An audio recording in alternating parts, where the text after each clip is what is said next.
దేశీయ క్రికెట్ ఆడే పరిస్థితుల్లో బీసీసీఐ విప్లవాత్మక మార్పును తీసుకువచ్చింది. రాబోయే సీజన్ కోసం మల్టీ-డే టోర్నమెంట్లలో తీవ్రమైన గాయాల భర్తీ కోసం ఒక నిబంధనను ప్రవేశపెట్టింది.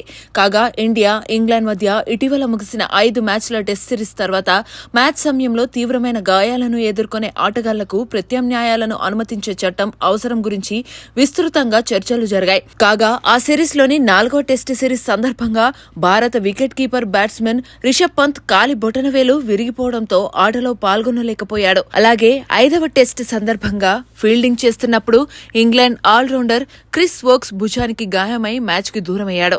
ఇలా అంతర్జాతీయ క్రికెట్ కోసం ఐసీసీ ఇంకా అలాంటి నిబంధనపై పనిచేయనప్పటికీ విప్లవాత్మక మార్పు తీసుకురావడానికి బీసీసీఐ కొత్త చట్టాలను ప్రవేశపెట్టింది. ఇక ఆ నియమం ప్రకారం మ్యాచ్లో ఎవరైనా ఆటగాడు సీరియస్ ఇంజ్యూరీతో గాయపడినా లేదా ఏ ఆటగాడైనా మ్యాచ్లో పాల్గొనలేకపోతే మ్యాచ్ రిఫరీ అతనితో సమానమైన ప్రత్యామ్నాయాన్ని అనుమతించవచ్చు.